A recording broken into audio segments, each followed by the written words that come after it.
پھر مورد الزام خود ہے. اب ان کے سرداروں نے جو کچھ ان کی مت ماری تھی، اب آ کر اس موقع کے بعد ان کی آنکھیں کھل جانی چاہیے. اب بھی اگر کوئی ہلاک ہوتا ہے تو بات کے واضح ہونے کے بعد ہلاک ہو. لِيَهْلِكَ مَنْ هَلَكَ عَنْ بَيِّنَةٍ وَيَحْيَىٰ مَنْ حَيَّ عَنْ بَيِّنَةٍ، اور جسے جینا ہے، جس کی زندگی ہے روحانی زندگی، اور جو سیدھے راستے پر آنا چاہتا ہے وہ بھی اس بینہ کی بنا پر اس سیدھے راستے پر آ جائے اور حیات معنوی حاصل کر لے. وَإِنَّ اللَّهَ سَمِيعٌ عَلِيمٌ، اور یقیناً اللہ سب کو سننے والا اور جاننے والا ہے. اِذْ يُرِيكَهُمُ اللَّهُ فِي مَنَامِكَ قَلِيلًا، جبکہ اللہ تعالیٰ آپ کو دکھا رہا تھا اے نبی ان کو آپ کی نیند میں کم. حضور نے خواب میں دیکھا کہ کوئی بڑی طاقت نہیں ہے، بڑی تھوڑی سی جمعیت ہے قریش کی جو آئی ہے، حالانکہ 1000 کا لشکر تھا. وَلَوْ أَرَاكَهُمْ كَثِيرًا، اور اگر آپ کو دکھایا ہوتا کہ وہ بڑی بڑی تعداد میں آ رہے ہیں، یا فشلتم، اور آپ نے وہ بات بتائی ہوتی صحابہ کرام کو، اپنے ساتھیوں کو، تو اے مسلمانوں پھر تم کمزوری دکھاتے، تمہیں ڈھیلے پڑ جاتے. وَلَا تَنَازَعْتُمْ فِي الْأَمْرِ، اور معاملے کے اندر پھر کوئی ایک اور تنازع کھڑا ہو جاتا کہ ہمیں یہاں جنگ کرنی بھی چاہیے کہ نہیں. ولیکن اللہ سلم، لیکن اللہ تعالیٰ نے سلامتی پیدا فرما دی. انہ علیم بذات الصدور، یقیناً وہ جو کچھ سینوں کے اندر ہے اس سے واقف ہے. اس کی توجیہ یہ کی ہے مفسرین نے کہ اگرچہ نبی کا خواب جھوٹا نہیں ہو سکتا، یہ نہیں تھا کہ حضور کو جو خواب دکھایا گیا وہ غلط تھا، اصل میں ان کی جو معنوی حقیقت تھی وہ دکھا دی گئی. ایک ہے کسی شے کے اندر جو کمیت ہے، کوانٹیٹیو ایلیمنٹ ہے اس کا، ایک ہے جو اس کی کیفیت ہے، جو اس کے اندر اصل حقیقت ہے. تو یہ بات جو ہے اچھی طرح سمجھ لینے کی ہے کہ مکے سے جو اصل نفری آئی تھی وہ تو ان عوام الناس کی تھی کہ جن کو معلوم تھا کہ محمد ہمارے بہترین آدمی ہے صلی اللہ علیہ وسلم، اور جو ان کے ساتھی ہیں وہ ہمارے گنہ سربد ہیں، ہمارے خاندان کے قریش کے بہترین لوگ ہیں. اور پھر یہ کہ انہوں نے کوئی جرم نہیں کیا ہے، کوئی ظلم نہیں کیا ہے، وہ صرف ایک خدا واحد کا کے ماننے والے اور جو ہے وہ نیکیوں کا حکم دینے والے ہیں. تو جو ان کے ہاں جو بھی جس کو ہم کہتے ہیں سائلنٹ میجورٹی عوام الناس، ان کے دل اپنے لیڈروں کے ساتھ نہیں تھے.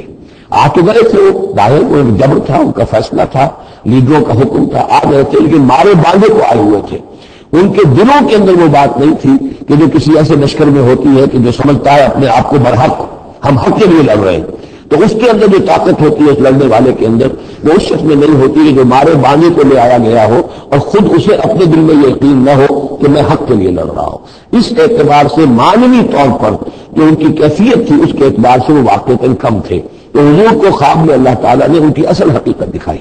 وَإِذْ يُرِيكُمُوهُمْ إِذْ الْتَقَيْتُمْ فِي أَعْيُنِكُمْ قَلِيلًا وَيُقَلِّلُكُمْ فِي أَعْيُنِهِمْ. مزید بڑا اللہ نے یہ کیا کہ جب دونوں لشکر ٹکرائے ہیں تو ایسی کیفیت پیدا کر دی کہ مسلمانوں کو بھی وہ تھوڑے لگ رہے تھے، کوئی زیادہ لوگ نہیں، اور انہیں بھی مسلمان تھوڑے نظر آ رہے تھے. یعنی یہ کہ ہر صورت اللہ نے ایسی بنا دی تھی کہ جنگ ہو اور ڈٹ کر ہو، تاکہ یہ صورتحال جو یوم الفرقان ہونا اس کا بالکل واضح ہو جائے.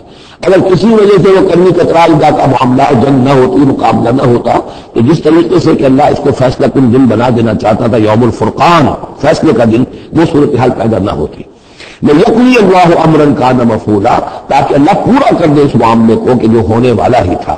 وَإِلَى اللَّهِ تُرْجَعُ الْأُمُورُ، اور تمام معاملات بالآخر تو اللہ ہی کی طرف لوٹا دیے جائیں گے.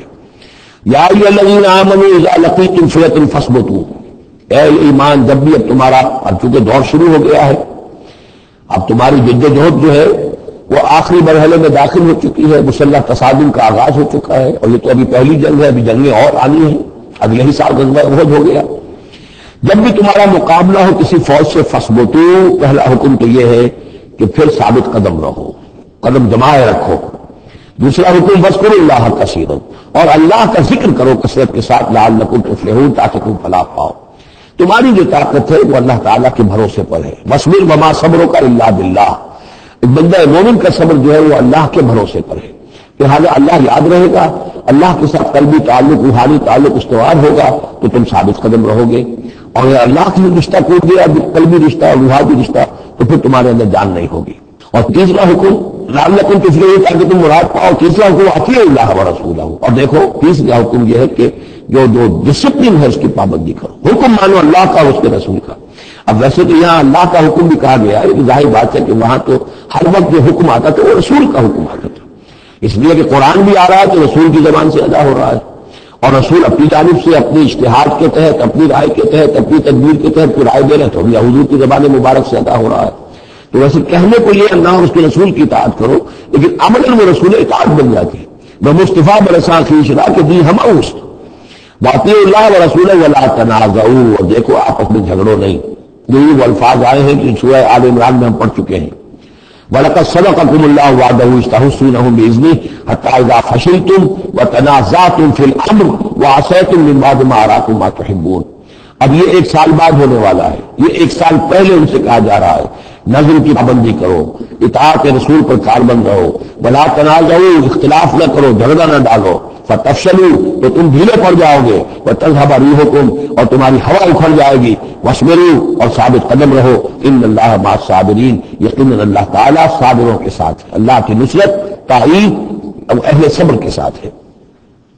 ولا تكونوا كالذين خرجوا من ديارهم بطرا ورئاء الناس، ان لوگوں کے مانند نہ ہو جانا کبھی جو نکلے تھے اپنے گھروں سے اتراتے ہوئے، ایڑتے ہوئے، اکڑتے ہوئے لوگوں کو دکھانے کے لیے. یہ وہ قریش کا لشکر جب چلا ہے تو ابو جہل نے جو بھی ساز و سامان کیا تھا اس کے لیے ڈھول ڈمکا بھی تھا، اور اس کے ساتھ جو ہے ہر طرح کا لاؤ لشکر، تو وہ تو جا رہے تھے بالکل اس خیال سے کہ فتح ہماری ہے ہی ہے اور ہم مسل کر رکھ دیں گے، جیسے مچھر کو مسل دیا جاتا ہے. یہ مسلمان ہے کتنے، تو جو ہے خوب اپنے شان و شوکت کا مظاہرہ کرتے ہوئے جا رہے تھے. وَيَصُدُّونَ عَن سَبِيلِ اللَّهِ، اور حقیقت کیا تھی کہ اللہ کے راستے سے روک رہے تھے. وَاللَّهُ بِمَا يَعْمَلُونَ مُحِيطٌ، اور جو کچھ وہ کر رہے تھے اللہ اس کا احاطہ کیے ہوئے تھا. اللہ نے، اللہ کے قابو سے باہر جانے والی ان کی کوئی تدبیر نہیں تھی. وَإِذْ زَيَّنَ لَهُمُ الشَّيْطَانُ أَعْمَالَهُمْ، اور جب کہ شیطان نے ان کے لیے ان کے اعمال کو مزین کر دیا تھا.